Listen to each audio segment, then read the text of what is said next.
Hey y'all, I wanted to talk about Shines Over the Dam. This is a game that's also horror-based that kind of came around March, and I played it, and it was something. I know it was a shorter game. It most takes about an hour or so to get through, but to be honest, I couldn't finish it all the way through. The game looks great. I'll say that. The game looks really good, like, graphically. I thought it looked really nice. I really appreciated, like, the settings and environments.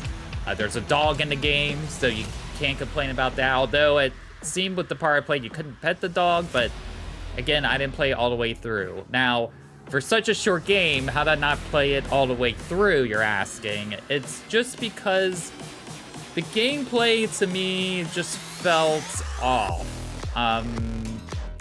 There's not much of a story to the game. You don't really know what's happening. There's certain, like, scenes where it flashes to, like, a character, but you don't know why or what the context is. There's no real dialogue. There's no, like, voiceover. And the game, I appreciate, you know, when games don't hold your hand sometimes, especially with puzzles.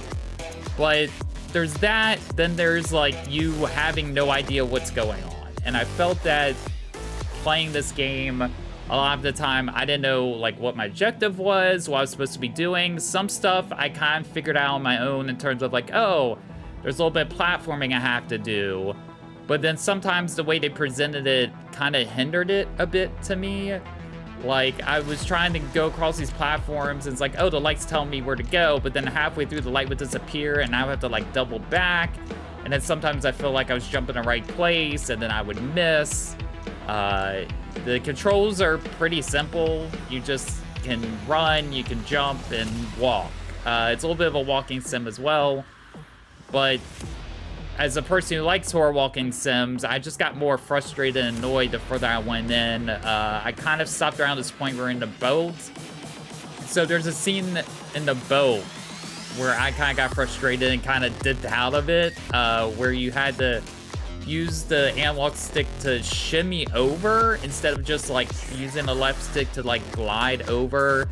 And you were supposed to kind of collect these, like, orbs, and if you didn't collect them all, it would reset you back to the beginning of the point, like, where you started.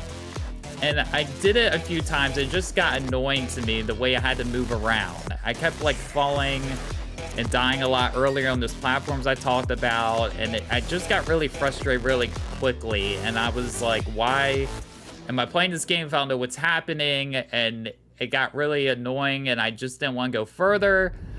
A couple things to point out as well. These random enemies will attack you at random points. It just kind of happens. You don't expect it. And on the screen, it tells you to, like, button mash, like, two of the bumper buttons, which I did, and it works. But when it pops up on the screen, the bumper buttons are also on the screen, and they have, like, a red circle that appears.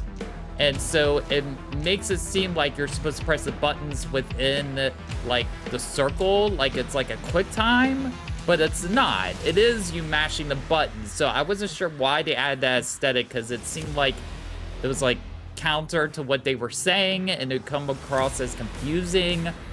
There was also a lot of flashing lights and imagery. I didn't recall seeing a warning when I first hopped into the game. There was another game I played recently that was very similar, and it gave, like, a flash warning and stuff like that. Most of those games do, just in case. But this one had, like, intense flashing at a lot of moments without any warning whatsoever, especially when the little things attacked you, or just when you were walking, it would just happen unexpectedly. So I would say that if you want to try it, keep that in mind. Like, there's a lot of flashing warnings, and they don't really tell you this. So there wasn't even a menu to the game. So you would just hit, like, the menu button, and it would just make you quit the game. And there was, like, no save points or save slots or anything, because it was such a short experience. And so if you became frustrated and quit, like I do, you would have to start all over from the beginning. And I just found that really annoying. So yeah, it's up on PlayStation. You can check out, but it's really hard for me to recommend it. I would just kind of avoid it at this point. And there's other games that are similar to that I would try out instead.